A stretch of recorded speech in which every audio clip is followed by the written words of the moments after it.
Del Rio, Texas, home of Lake Amistad. Your host, Rob Wade. Two guys who dive.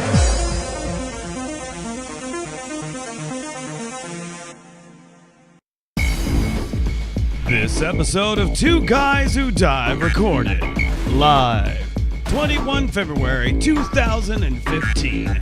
Episode 130. Playing Catch Up.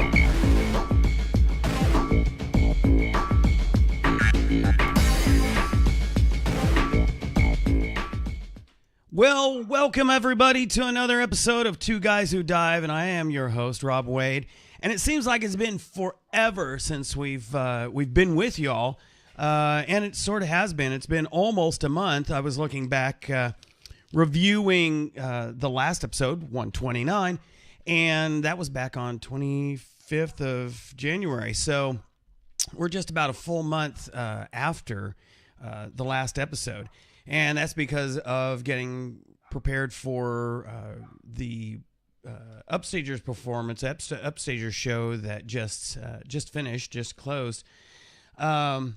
So I'm just really anxious to get back in the swing of things. I'm just checking our server to make sure everything is, it's all going out to you guys. So, let me check the chat room. Looks like we got a couple of people out there. Hey, make sure you comment, jump in at any point. I'll be looking to see what you got for me. Any questions, comments, or help me out with trivia.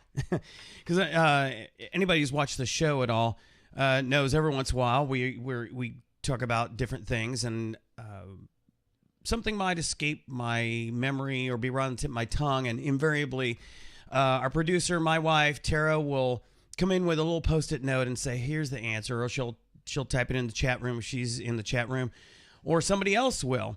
Because even though I got all the computer equipment here at my beck and call, at my fingertips, as it were, obviously I don't necessarily have everything, every bit of information I might be talking about need a detail, like a name or a title or something like that.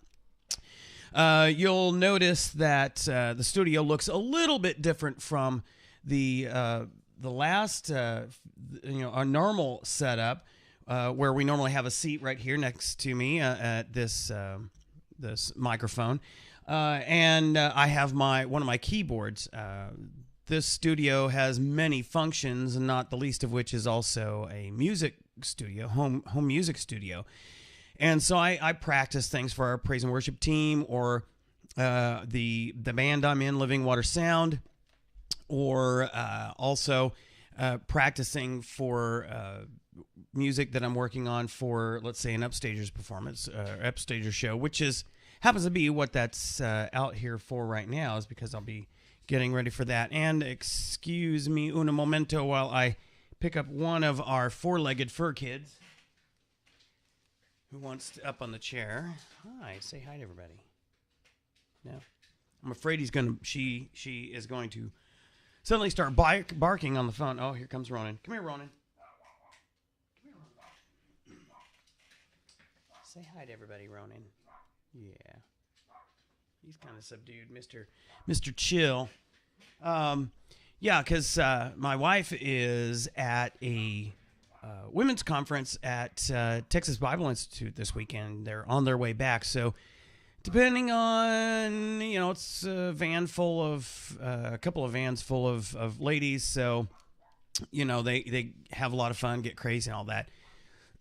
But you never know. They might find plenty of places to stop and shop along the way. But that being the case, she might end up showing up right in the middle of the podcast, which means as soon as she hits the door, all of our dogs are going to get all excited and start barking and whining, and they're happy to see mommy, even though they've had a darn good time hanging with dad during the day today, during this weekend. So anyway, so they're nice and comfy, so we'll see how long that lasts, right? So the title of the episode is Playing Catch Up because, with it being almost a month out, we are definitely playing catch up. I might find myself a bit challenged this evening, so bear with me. Dealing suddenly in the last hour, started getting the sneezing attack. I think the weather is getting ready to change. It was beautiful today in Del Rio, Texas. It was in the 80s. I didn't check the high temperature. Excuse me, but it was gorgeous, sunny day. Started out gloomy when I first got up, but I was really happy to see early on the sun came out, so I was able to knock out mowing our lawn, which was it's still mostly dead, but the weeds and some types of grass are already have been starting to come up. The tree in our front lawn has. I'm gonna try and focus the screen here. It looks a little out of focus. I'll put my glasses on so I can see. Our tree out front has been blooming, and so the problem with that, or not, well, yeah, it has been blooming. It's a blooming tree is what it is. It's a blooming tree. The challenge, the problem with that is that means that the pollen it's been releasing got all over our vehicles, which are parked practically underneath it. And, it's kind of a pain. We've had nothing but dreary, drab, cold, rainy weather or drizzly weather for weeks now. And we finally started getting some sunshine, and we washed the vehicles, our cars looked horrible because there was so much dirt and mud caked on, dried, etc. I was anxious to get the vehicles clean. We clean the vehicles, and then suddenly you come out in the morning, and you find they're covered with this yellow stuff from our tree. Very frustrating. So it's finally gotten over that, but of course there's now leaves budding on there. But we're expecting yet another cold front to come through. Now, fortunately, living here in good old Del Rio, Texas, we get cold, but we rarely see snow, ice, sleet, that kind of stuff. When we watch these fronts come through, usually they're coming through and they escape us by the north by probably 50 miles, but then they swoop down and hit San Antonio. So San Antonio gets smacked by this stuff. But fortunately, it usually escapes us. But we do get the cold that excuse me, that pushes ahead of that, and that gets frustrating. So we're all over the map when it comes to temperatures. We have a kind of a saying in Del Rio. Just checking the chat room here. We have a saying that says we have two seasons here in Southwest Texas, summer and February. So any other weather we're going to get is typically going to happen in February. So here we are towards the end of February, and we are all over the map, going from anywhere from the 30s to the 80s. It's amazing. So today was gorgeous. Got the lawn mowed, so killed and got the weeding done. That was great. Well, I don't like doing that work, but the lawn looks much better. And our dogs don't disappear in the high grass or the high weeds out there, because dachshunds can disappear easily in the tall grass. So, and then got a lot of laundry done. That's a lot of fun. But as I tweeted out earlier today, with a day like this, it's beautiful out. I got to get some work done. I got to get this stuff done because it's just been too busy, having just wrapped up production, helping with Souvenir, the Upstagers production. Just threw open the windows, let the breeze come through, enjoy the sun streaming through the windows. Turn on the jazz. I said, this is a swing out sister kind of day. Doing the laundry, folding that. So got a lot of stuff done today.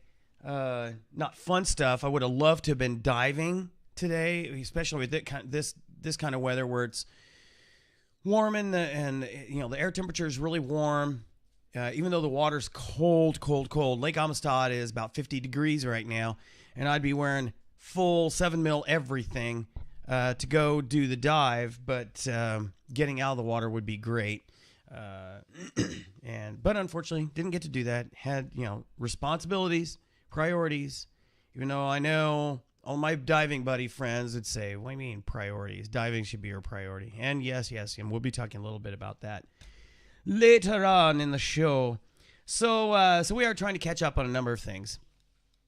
Let's see. Oh, my Windows. I didn't catch that. Oh, great. If you could hear that, somehow I didn't realize the microphone on the Logitech camera that I have on my Windows 10 test machine is that sensitive. But Windows 10, which I'm testing on my throwaway machine over there, is the latest update added Cortana. Well, sort of. It's not nearly as well developed as it is on the Windows Phone devices, but it is Cortana. And I guess I'm projecting well enough that Cortana could hear me all the way over here and is now listening to me. I see the little icon that she's listening to me. So anyway, yeah, I'm not pleased with Windows 10 at all. I'll be talking a little bit about that. So first off, what we normally talk about is our movie reviews. Now, episode 129, we didn't have anything to review. And I got Vala trying to get up here, but I've got only room for 2 dogs up here. We saw 2 of the ones that were on our list. And interestingly, both of these movies were delayed significantly from last year and didn't get released until this year. Project Almanac is first up, and let me through the screen region. So that was a movie that came out a couple of weeks ago, and I gotta say it was pretty good. I enjoyed it. It lived up to the hype of the trailer that came out. Sometimes you see a trailer, and that's like all the best parts of the movie that are in the trailer. But Project Almanac was very good. I would give it probably a 8 out of 10. Some cool stuff, kind of mixing in the Blair Witch, Cloverfield approach to seeing a lot of things done through the view of a personal a video camera that one of the kids is carrying around and what's the word? Oh, I guess not almanac. Recording for posterity all the things that they were doing. And, it's kind of a Goonies meets time travel kind of thing, although they were older, teenagers. But it was pretty cool, the approach. Of course, you had to take a number of things into consideration and stride and tongue-in-cheek and all that as far as, time travel and how they got this thing to work. A project that was supposedly coming from the government, which one of the characters' dad worked for. And suddenly these kids are like super bright and they were able to figure out how to get it to work. And, there was, you got to toss that believability right out the window. But as far as the basic storyline, kind of setting things up, it was kind of neat and just showing you, it was one of those cautionary tales. You don't want to mess with time because, the butterfly effect, and you create a cascade of unintended consequences. So that was pretty cool. The second movie that we watched was Jupiter Ascending. And that one was good as well. The special effects, the CGI, were all excellent. I am not a Mila Kunis, or however you pronounce her name. I'm not a fan of hers. Not particularly a fan of Channing Tatum, but the book turning into a movie was really cool. Good grief. Vala, you can't get up here. There's no room. It was pretty cool. Well done. It was there was another series or story that kind of has the whole similar. I felt that it had some similarities to John Carter. That story as far as how majestic and everything, the royalty, etc. Now, the one complaint I had about this movie, about the story, was I had to just kind of file that in the back, file that away, get it out of my way, so it didn't ruin the movie for me. The similar kind of theme or backstory or message that Avatar held. Basically, mean old capitalism, mean old corporations are always going to drive people to evil. And so, you had to get past that whole thing. But the effects were awesome. I was watching on one of the TV programs the other day. They were showing some of the behind the scenes on how they were filming some of the excuse me, some of the action scenes. They were pretty cool. I would give this one also an 8 out of 10, only because of that whole underlying story of mean old corporations. Hate that. They could have minimized that and focused more on just the evilness, the evil of the antagonists in the show. But well done. Not the greatest acting in the world, but still, it was a very entertaining show. I felt that the money was good, was well worth it. Soundtrack was pretty good too. One of the things I like to pay attention to when I see a movie is how well is the music written. How does it distract me from what's going on? Does it enhance it? Does it draw me to another level of enjoying the scenes? An example of what I feel still to this day is an excellent soundtrack to go with the movie. Was it Mission to Mars with Gary Sinise and Tim Robbins, who I can't stand. Let me look. Check out Bing here. Mission to Mars. Is that the one? Yes. Just checking IMDb. Hard to believe that was year 2000. Yes, that's it. Let me bring a screenshot here. Yeah, that movie, Mission to Mars. The music was different from what you typically would hear in a science fiction movie. Even though there was a lot of action involved, it was not it wasn't an action film per se. Very much about the story and kind of a reimagining of how Earth was seeded with life, etc. But it was still a good movie, and the soundtrack was just awesome. If you haven't seen that movie, I strongly suggest you see it. And as you're watching it, pay a little bit of attention to how the music enhances the show. I think you'll really enjoy it. And let me see what's going on in the chat room.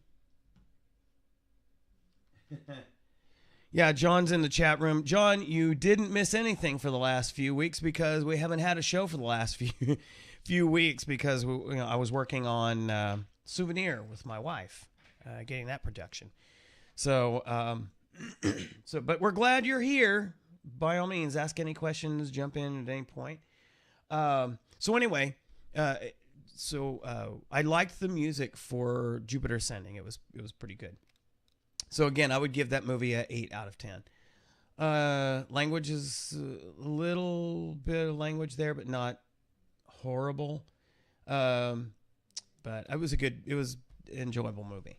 Okay, let's move on to some of the tech news. Of course, last episode, 129, I was talking about how Microsoft was about to have a big big reveal of some what's coming down the pike for Windows for the PC and Windows for the phone and tablets, etc. Well, they had the big event, and then on the heels of that, they surprised everybody by releasing the tech preview for Windows 10 for the phones, or what they're calling Windows 10 for mobile. So the story there is Windows 10, the version that was that's out as a tech preview now that is loadable on the phones, will actually be the one that's going on phones and smaller tablets like 7-inch tablets and phablets. I have a Lumia 635. Got Vala growling at me to come up. There's no room, baby. That I'm using specifically for testing Windows 10. So I installed it on there. It was, painless as any other installation of Windows Phone is. Excuse me. On the face of it, I'll probably have to switch to... let me switch to the close-up so you can see. So on the face of it, and I've synchronized my account. So on the face of it, doesn't look... Oops. Hello. Wake up. I know I have battery. On the face of it, it doesn't look tremendously different. Password. See if I can get it to come up here. Interesting. It definitely is buggy, but it's one that was interesting. So one of the issues I have with Windows 10 on the phone, let's see if I can reboot this to come up. There we go. Of course, I've shown you before. I love the Windows 8, 8.1. Hey, settle down. No growling over there. Our Foster is getting very uppity. She finally got over her heat, so now we can take her in, schedule her to get fixed. So maybe that'll chill her out a bit. I love the live tiles. There's a number of features that have made their way into Windows 10, and most of the features that everybody else seems to really like, I can't stand. Like, I'm not a fan of. I have no use for that. What they call the notification center. I keep everything on live tiles. I love the toast that comes across the screen. And then I use Cortana for just about everything on the device. It's nice and fluid, and I can see all the apps. I got jump list to access everything. One of the complaints, here we go, let's boot it up. So one of the complaints that people had about Windows Phone 8 was the settings. Now, I've for the most part configured both devices similarly.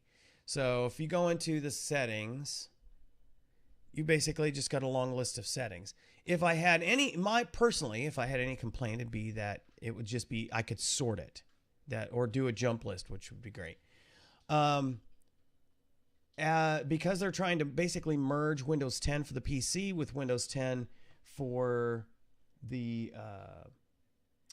phone and tablet, a lot of the things that are being seen in Windows 10 on the PC are showing up in Windows 10 for the mobile. So here's the settings on Windows Phone 8. Here's the settings on Windows Phone 10. One of the things that it looks like they're getting rid of, which I hate, and I've been complaining to Microsoft about, is I love the pivot. I love that. That is landmark. It's unique to Windows Phone. They've gotten rid of it in Windows Phone 10 or Windows 10 for the devices. So what they've done is they've created different categories. So now I have to go click on, and then I've still got lists and I have to bury deeper. So I have multiple levels that I have to go into to get the settings. what they've done is created categories, and those categories aren't necessarily categories that make sense to me. But so I'm not happy with the settings system in Windows Phone 10. And oh, by the way, the back button is much less functional in Windows 10 on the phone than it is on the Windows Phone 8. Let's see. A number, and I realize this is not a finished system, so there's still things to be fixed. The notifications on here for those who actually like that garbage. Not a lot different, although now they've added an expand feature, so now you can have more buttons up there and see more. I'm like, again, useless. It gets in my way. When I'm trying to scroll, sometimes I go too high, and I end up bringing that stupid thing down, and I hate that. The phone app is horrible. Or the Photos app is horrible. Here is the live tile. Let me bring it up a little bit in the middle of the screen. Here's the live tile on the photo app for Windows Phone 8. It really shows you the pictures. You can select what pictures cycle through on that live tile. You can just simply by adding them to your favorites. And so anything that's in your favorites will show up there and cycle through. And they're high resolution. You'll notice the poor resolution of pictures that show up in the photo app for Windows Phone 10. And here's worse. Let me open up both apps. Okay. Again, in Windows Phone 8, I love the pivots. I can pivot through to albums, to favorites, and there's the 3 that I have cycling through my live tile. Or I can see all. And I can also select by the month. Okay. So I like that. I like the way it looks. I like the way it's edited. On Windows Phone 10 or Windows 10 for the phone, it's horrible. You got the stupid Android-like menu that really tiny to access, and that's how you have to select things. That is not conducive to one-handed use. It's just not comfortable to use. Just give me back the pivots. That's what I want. And notice, see if I can open it. It's so frustrating because it doesn't work very well. There's no favorites. And of course, the albums aren't ready yet. The folders are not ready yet. It's poorly designed. There's no pivots. All you can do is scroll up and down. It's horrible. It is absolutely horrible. They're going away from the Metro UI, and it just disgusts me. There's a little bit more customization that you can do, not a lot more that you can do. Thankfully, they haven't really destroyed the Me tile too much, which I use because I integrate. It's already bad enough in 8.1 because they took away the tight integration with social. But thankfully, if an app is written to work with it, you can actually add an app in so that it can handle all your social together. So generally speaking, it's there. It actually is more stable than the Windows 10 technical preview on the PC, which I absolutely hate. I'm hating on Microsoft right now because of that. So I definitely would not recommend if you've got Windows Phone. If you got a Windows Phone, I do not recommend you install the tech preview for 10 on your daily driver. If that's your primary unit, don't install it on there because it's still very buggy. It crashes fairly frequently for stupid things. It just kind of shuts itself off, and then you have to do the hard power off, which is the power button and the down arrow or the down volume button to force a reboot on it. But it's a test, so you got to take that as being the hazard of the territory there. Let's see.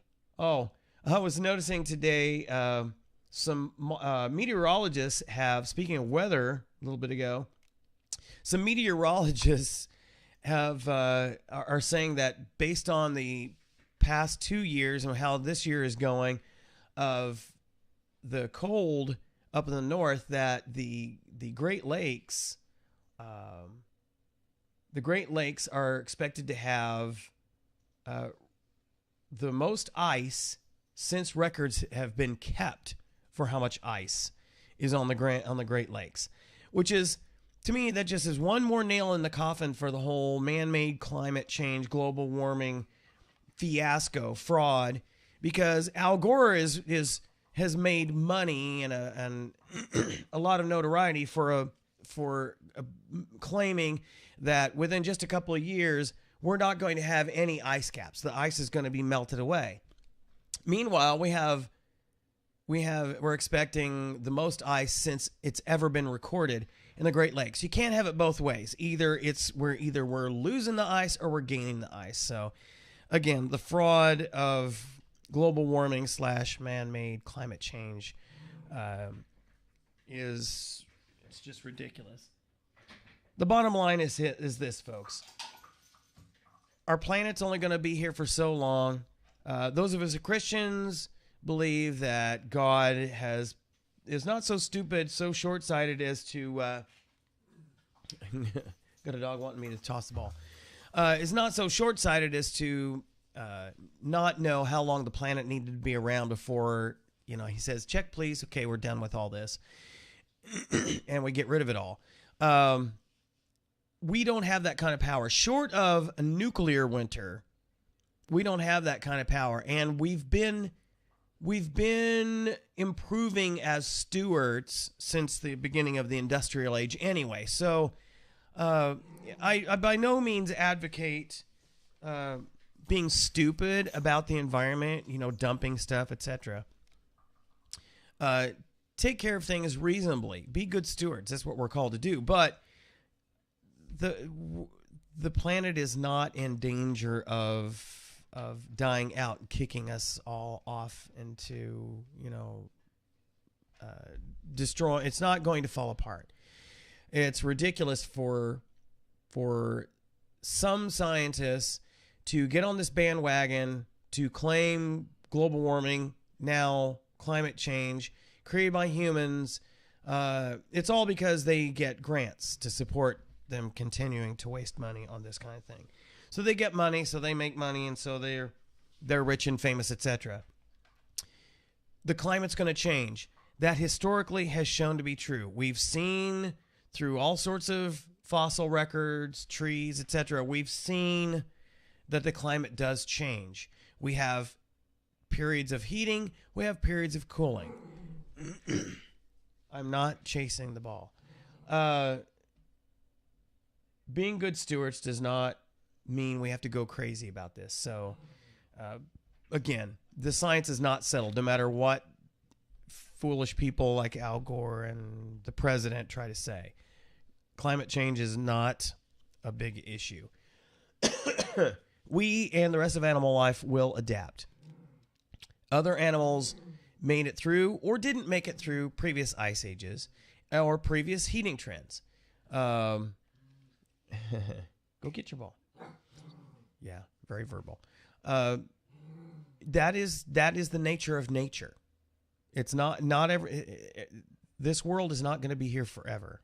So, and if you don't happen to be a religious person, if you happen to be an atheist, then what does it matter? There is no reason for you to be here anyway, since you're a big old accident. So, just be a decent steward. Don't get crazy. Be prepared, but global warming / climate change is one of the biggest frauds perpetrated by liberal-minded people this century. Let's see. And we are still looking for a new co-host for Two Guys Who Dive. I'd rather not change the name and the format, but if I have to, I will.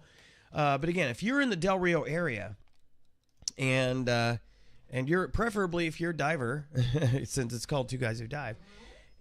If you're a diver, love to have you try your hand at being my co-host. It's not a lot of work. You don't have to do the show prep. I do the show prep. Although your contributions are certainly more than welcome. So by all means, if you are interested in trying your hand at doing a little bit of co-hosting for Two Guys Who Dive, just shoot me an email. It's right there. Or jump onto our Facebook page and send us a message. We'll give you a shot. I know John is trying to get a kitchen pass so he can come in and guest on the show once and see how much fun he can have with that. So looking forward to seeing you out here, John. So back to the agenda. Interesting news this past week. There was a dive club, some amateur divers out in off the coast of the Mediterranean coast off of Israel that were diving. Okay, just shows you being part of a dive club and going out and diving often can get you some interesting. You can have some interesting encounters. They found 2,000 gold coins that were over 1,000 years old. Totally by accident came across it. They were just diving. They weren't looking for anything, but just happened to come across it. That's amazing. Over 1,000 years old, 2,000 gold coins. And so definitely a big find. As a matter of fact, what they're saying is because of the uniqueness of the find, and evidently these were coins from a caliphate, which would mean that they are probably Arabic or Muslim in origin, one of the Islamic states back in the day, caliphate being an Islamic thing. That they're literally priceless. So that was pretty cool. Just you keep your eyes open. I've not found anything like that before, but I found a lot of stuff, including money on a dive. Vala, come here. It's amazing when the Vala is upset because she has lost a couple of her little balls right here. Matter of fact, un momento while I take a gander, see if I can get that for her.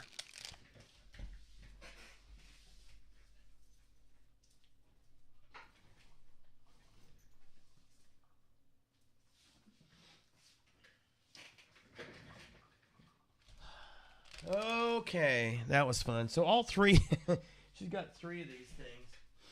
This is what she was looking for. We got 3 of these that she wants to play with. And she gets a wild hair. You know, sometimes she's quiet and lays down. She's like chilled out for a while. And the next minute she gets crazy and just all uppity and wants to play with the ball. And she truly is. There's our Foster grabbing the other, one of the other balls. And she'll come over and drop it in front of you and hint and growl at you. Not like a mean growl, but hey, I want you to throw this. And then she'll just, hours of fun, if you could actually stand to do it for hours. Loves to have the ball thrown, so she chases after. It's hilarious. So anywho, all right, so new things coming out for, I say newish things from PADI, the Professional Association of Dive Instructors. They, in the latest journal magazine they sent out to instructors, they were kind of touting their revamped or new digital suite.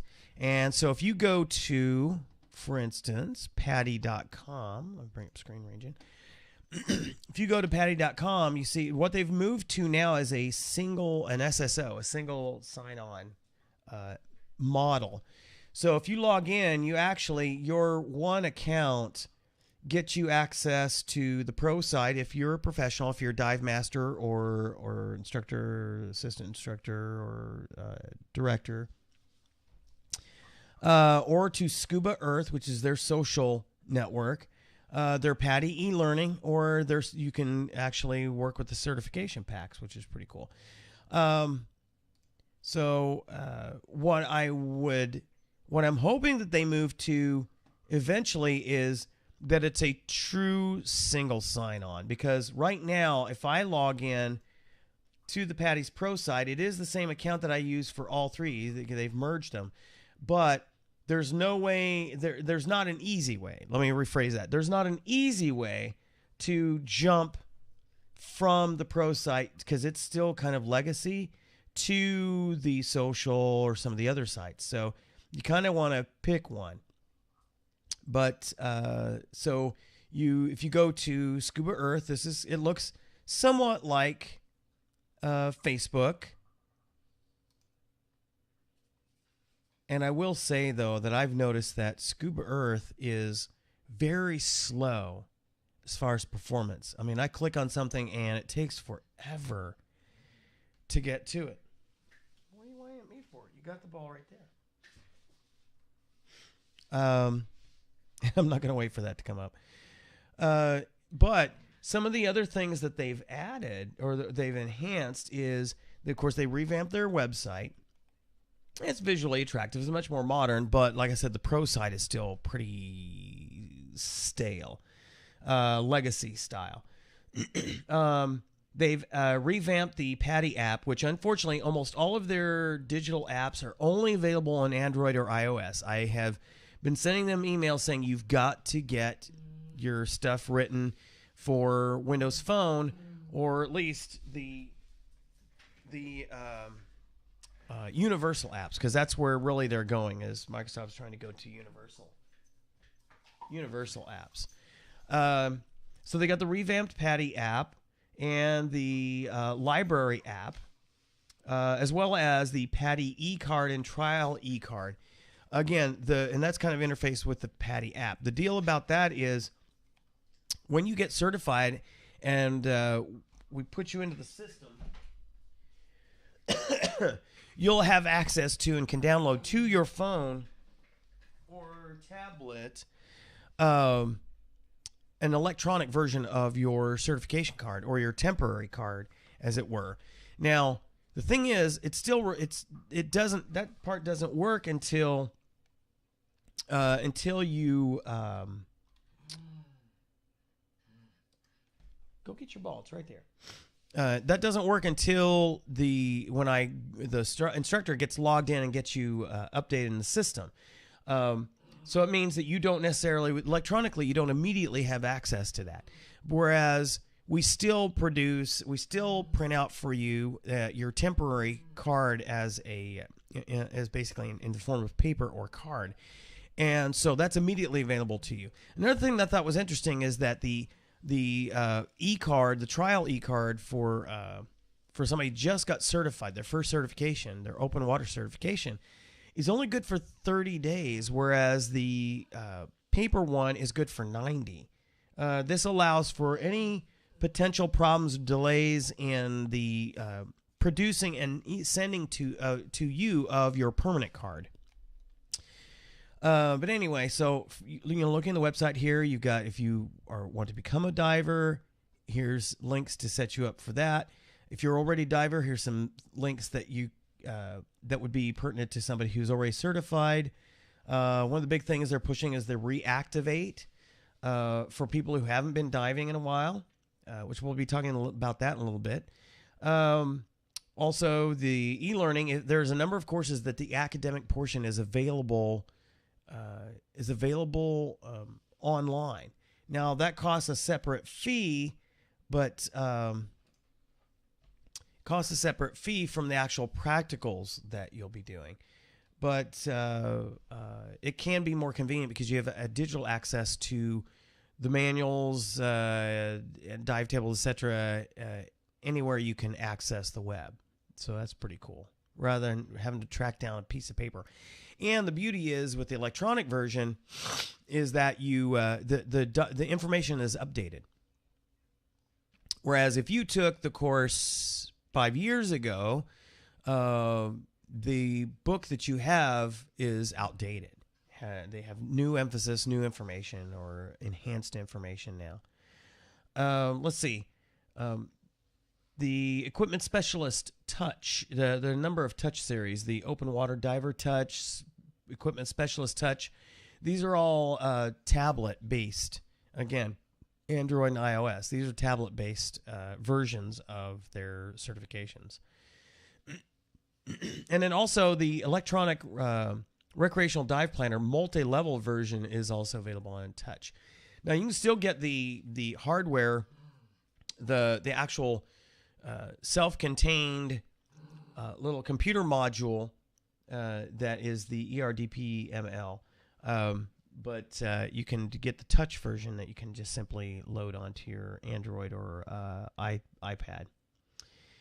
And then cert packs that they have available. They have the premium open water, digital, and online. So that one is available as a web-based. The PADI e-learning obviously is available as web-based as well. So it's platform agnostic. And then also they have the e-training dive log, which is part of Scuba Earth. I wonder if that finally came up. Nothing. No. But anyway, you can actually can log your dives there. I don't know. I still like my paper log. I still have that as part of my I have that actual live book. I should have brought that in so you could see that, but so I prefer that. I keep all my other certification cards in there as well.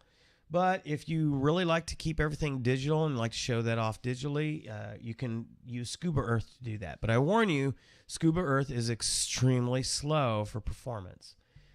Then also, you may not be aware that your PADI certifications are accredited for college.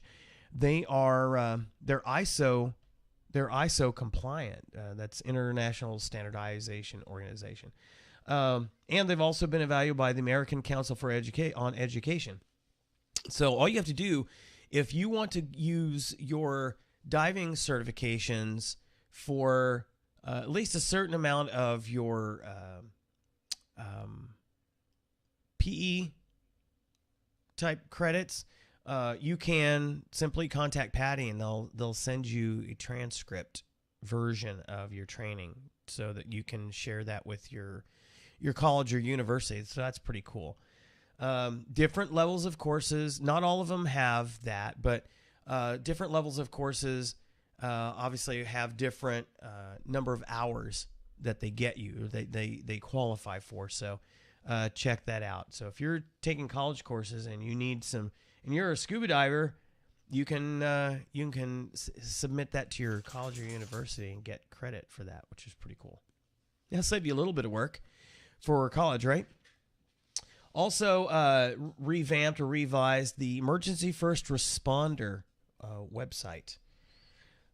Here it is right here. So if you just go to emergencyfirst.com or emergencyfirstresponse.com, you see the revised website. So you can find courses, you can see the products they have available, training materials, etc. This is basically for those of us who can teach emergency first response, the first aid, CPR, and all that. This is who we are certified through. So, and for new dive masters and instructors, this is a requirement. You have to be an instructor as well, so you should be able to teach this stuff. So it's pretty cool. I love what they've done with this site. This is really ramped up nicely, and this is another easy way to keep up on the changes for CPR, etc., which is now focused all on compressions. So, which, by the way, you might be wondering, how do you do compressions for somebody in the water? Well, you don't. The only thing you can do if you're trying to provide CPR, really what they call it is rescue breaths. For a diver, if you're trying to rescue a diver and bring them back to shore, all you're able to do, obviously, is tow them and provide rescue breaths. So it's not really CPR.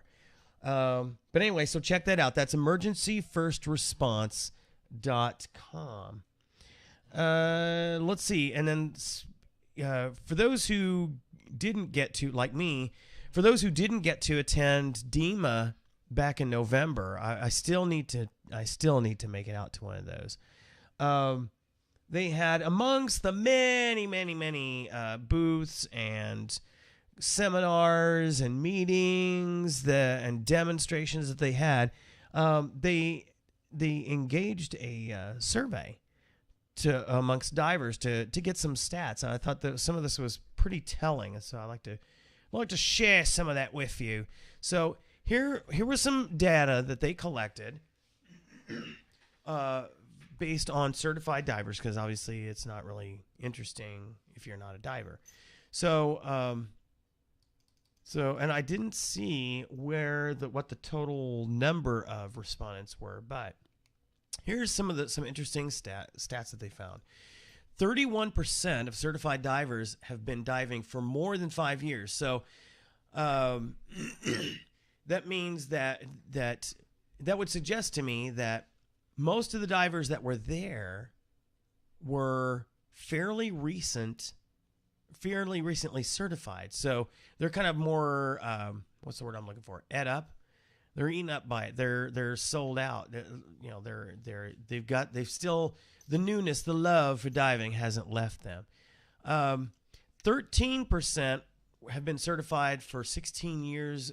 Were certified 16 years ago or earlier. I was certified in 2000, so I'm fast approaching that particular range.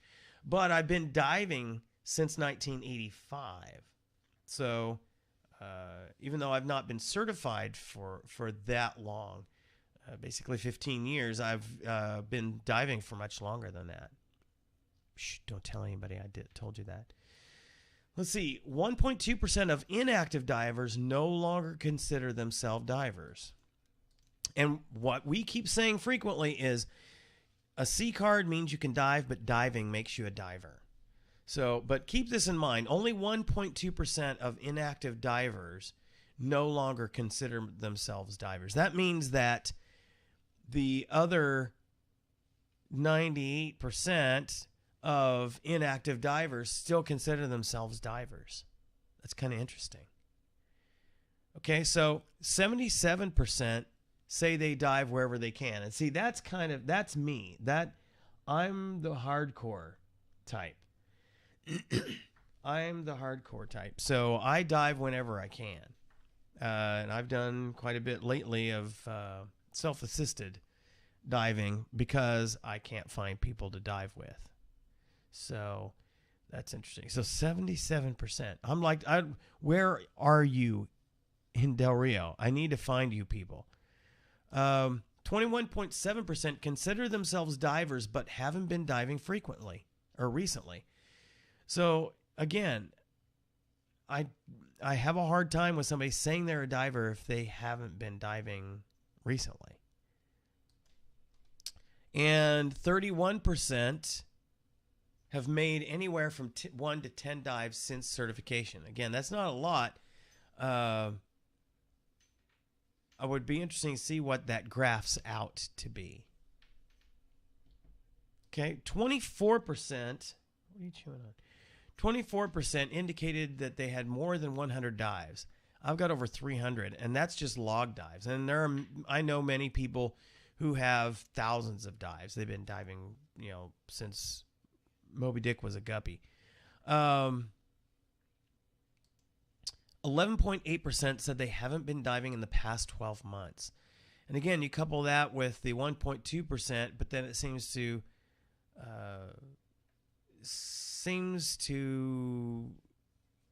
also fight with the 21.7% that consider themselves divers. But 11.8% haven't been diving in the past 12 months. I cannot stress enough how having your own gear must impact this in a positive way. If you have your own gear, you're much more likely to dive. If you network yourself with other divers, you're much more likely to dive. Okay, so that raises the question, why is there a difference between the perception, I'm a diver, and reality, I've not been diving? I don't understand the mindset of having been diving, especially if you used to dive frequently, and then just stopping. I don't understand that. Yeah, there are a number of things I realize that can impact your life, life changes, things like that. But I can't imagine not going. I can't imagine going more than just a couple of months without diving. Even if it's just a little bit. There's always a place for you to get your dive on. You could even, just to keep your skills up, you could even find an indoor pool that you could probably negotiate an opportunity on a non-busy day and time to just get in the pool, just to keep your skills up. And then, of course, why don't divers dive more frequently? And I don't have an answer to that question.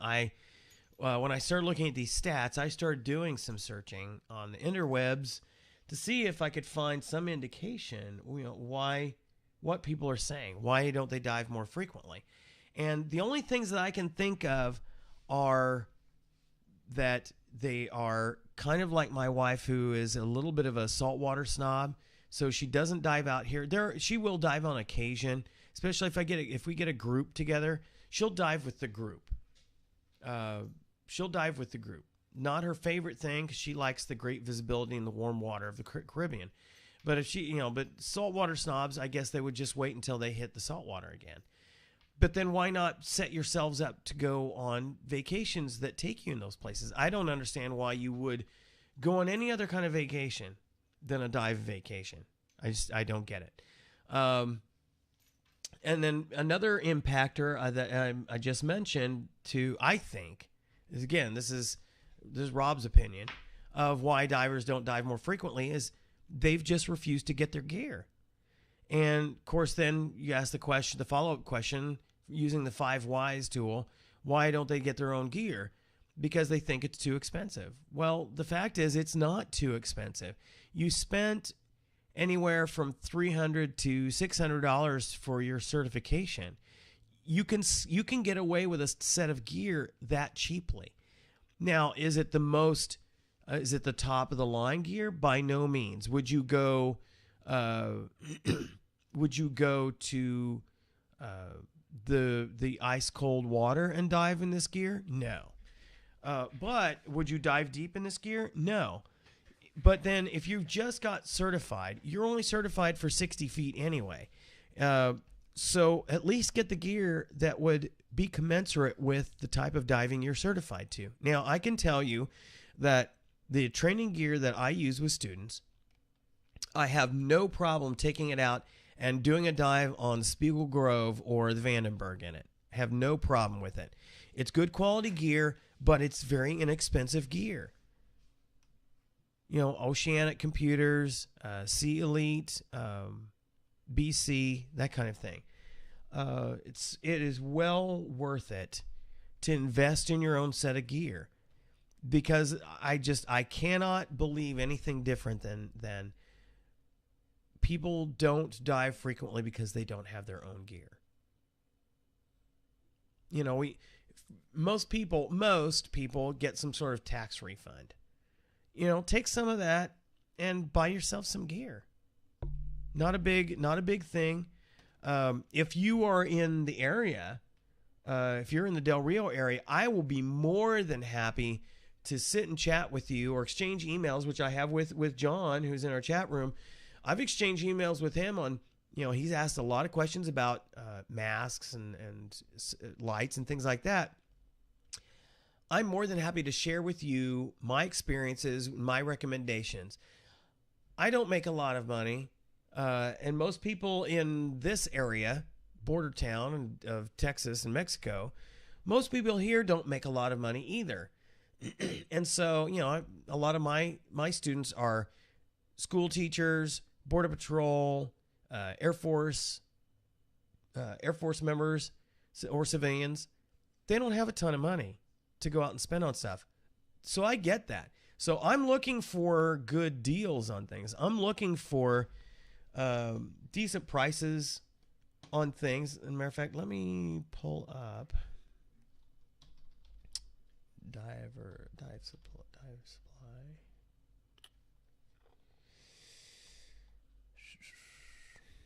There we go.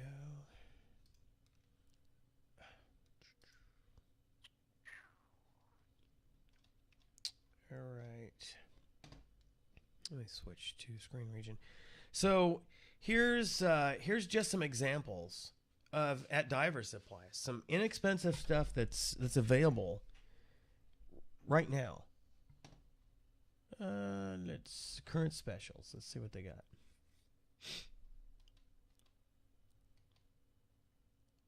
Oh wow! If you're into the whole full face mask thing, that's the cheapest I've seen one of those set rigs in a long time. If you're into the communications, underwater communications, this is the cheapest I've seen this package. You know, normally you can see the regular price. That's what I've normally seen it. Lowest I've seen it in the last year has been $1,000 for that setup. Now you can special. You can get it for $849.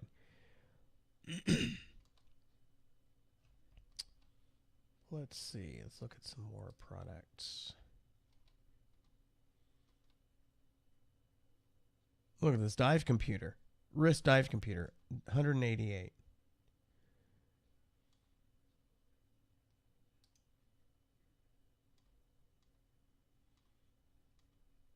Masks, $19, $24. A full rig right here with dive computer. So you've got a backup because you've got the regular inline console. Got the Oceanic. I think that's the Oceanic, yeah. BC.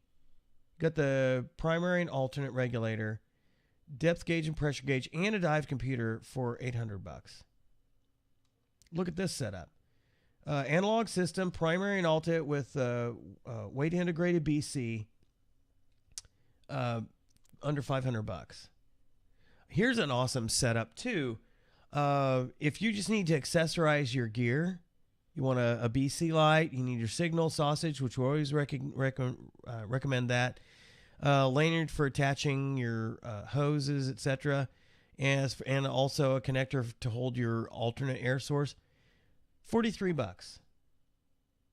So you can. It won't break the bank to get yourself a set of gear.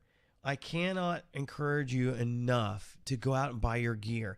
If you're a certified diver, make it a point. You know, I mentioned priorities earlier. Make it a point that you're going to dive several times during the year. Even if you have a very, very short dive season, make it a point to get as many dives in as possible. Connect yourself, network yourself with other divers.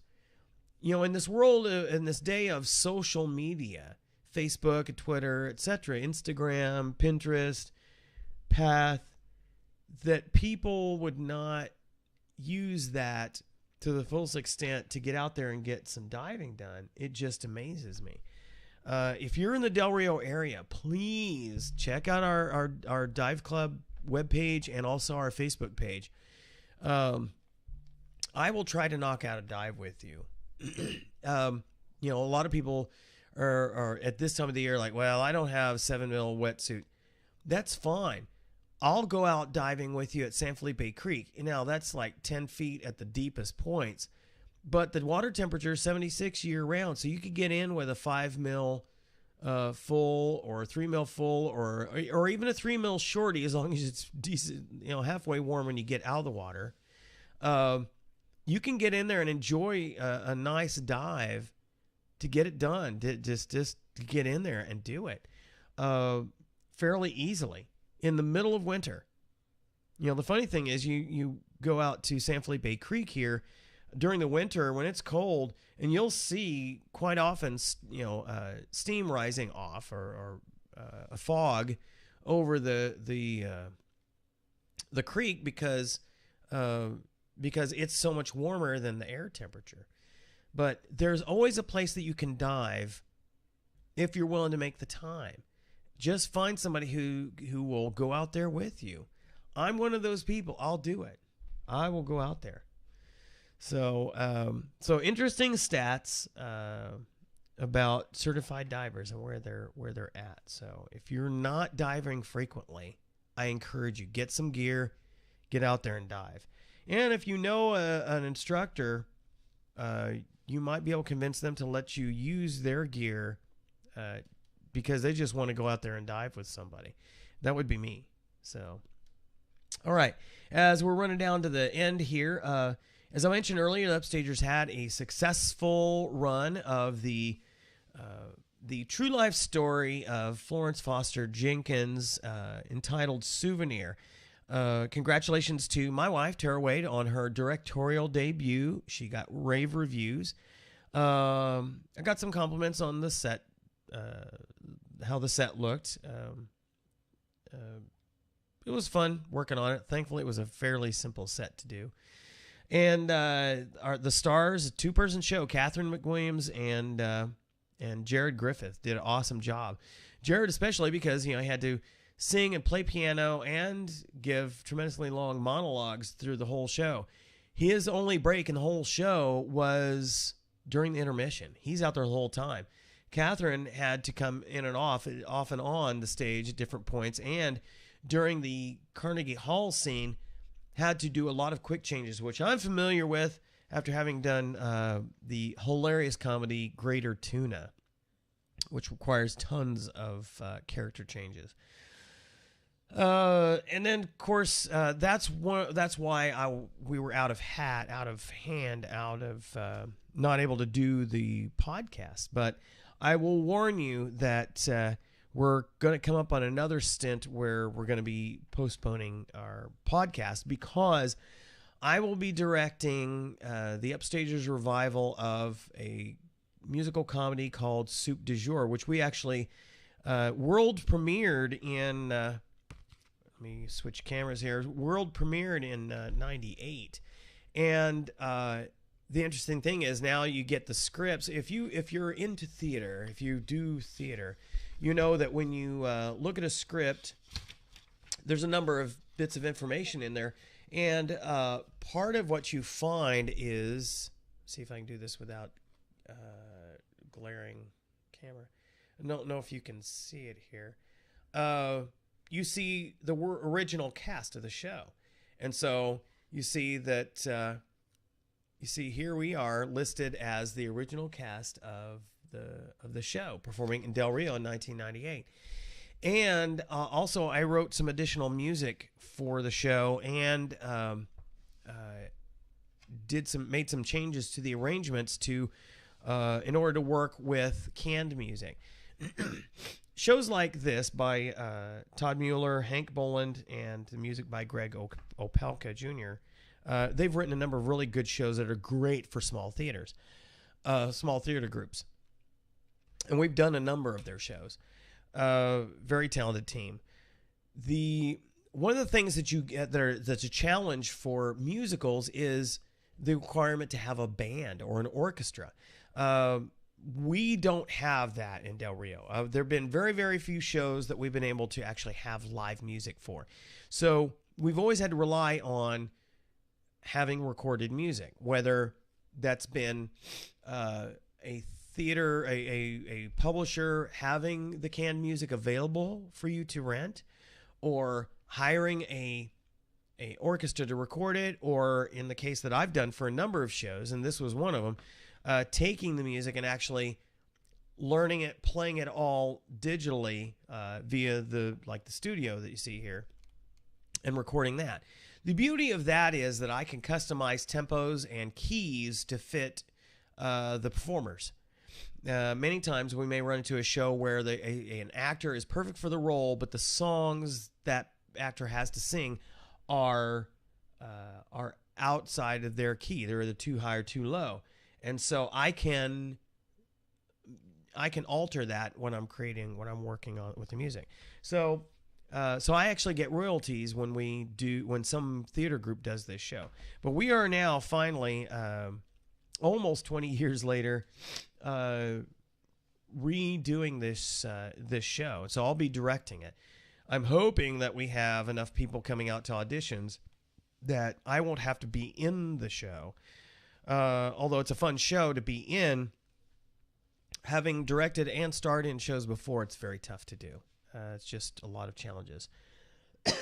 So if you're in the Del Rio area and you're a singer actor, there's a little bit of choreography in the show, but it's not the beauty of the shows by these guys is that there's really not, they're not designed for dancers. There's choreography that you introduce and that I actually came up with the original production that fit the songs, but it's not, they're not dancer shows.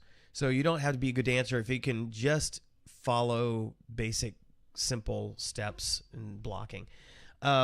If you're in the Del Rio area and you're interested in either being in the show on stage or helping out with tech, because we do need some technical support, lights and sound, etc.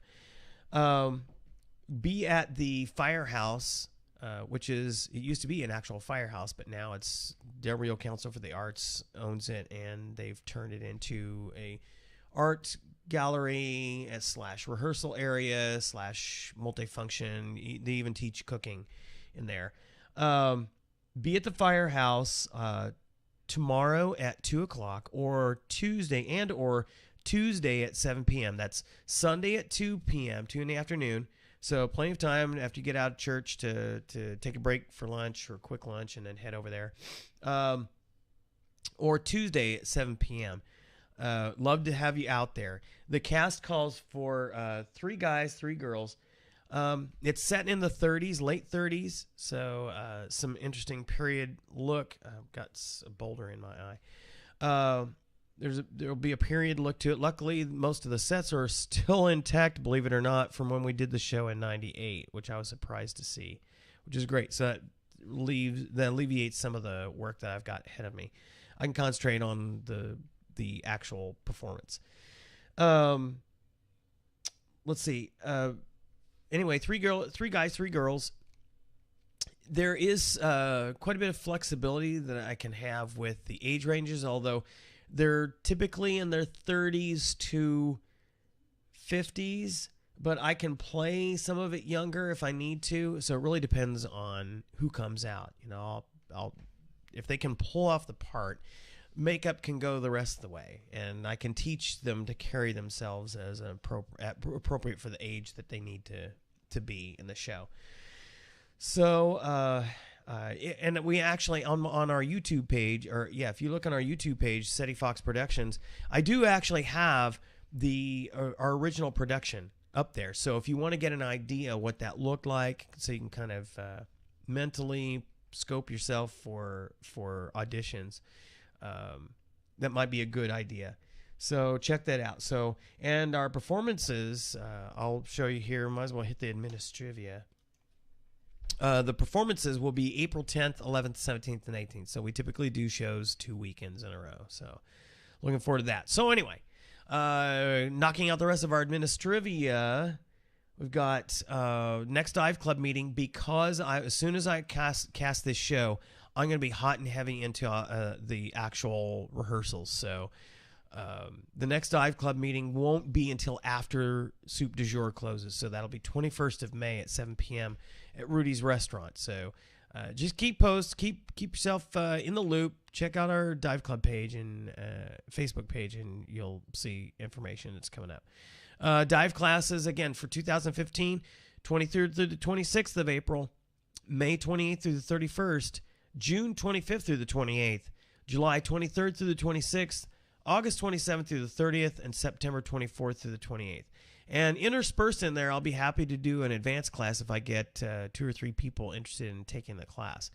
If you want to sign up for any of these basic classes, you need to sign up no later than the first week of the month of the class. Okay, so if you're wanting to take the April class, you need to sign up no later than the first week of April. You can sign up as early as you want, inside of a year ahead of the course, and you can of course choose to do the e-learning for the academic portion, but that's a separate fee that you pay directly to PADI for. So looking forward to knocking out some great classes this year. And then also, if you are diving and you need air fill, go talk to Mike McCarson out at Broke Mill RV Park out on Highway 90 West. Just give him a call ahead of time so he knows you're coming. 830-719-2935. And as always, we are always drumming for volunteers for A Pet's Wish. And also, not just volunteers, but if you'd like to donate money, supplies to them, check them out on Facebook. And you can find out the ways to get them money. They do have a PayPal account, so you can actually give them money directly through there. And they have a number of other ways that you can connect with them. But they need as much help as you could possibly give them, because they're doing a great service rescuing all these poor dogs and cats that are abused, neglected, and abandoned out there. Just breaks our heart every Monday night when we visit, when we go out there to volunteer. All right. So if you want to keep in touch with us, just check us out on our webpage, delriodiveclub.com. Or if you want to be more in the know, more in touch, more actively in touch, just check us out on Facebook. Just look for Del Rio Dive Club. Or you can send a message through Skype. Just send it to TGWD. And, of course, if you'd like to send me email, just send it to robert.wade@setifox.net. It's right there. Or follow me on Twitter. I'm very prolific on Twitter. Just look for Robert CFP. And if you follow me, I will very likely follow you back. So, and if you haven't tried out Twitter, you ought to. It's pretty engaging. So... well, here we are once again. You know, it's so funny. Here I'm by myself, and I can run on a show forever. So, but see how easy it is. As long as you have an outline of stuff to talk about, and you're not afraid to chat as if somebody's on the other end of the camera, it's easy to do. So, again, I encourage you, if you're in the Del Rio area, love to have you try out to try your hand at being a co-host for Two Guys Who Dive. So, without any further ado, we will see you next week on another exciting episode of Two Guys Who Dive. See ya.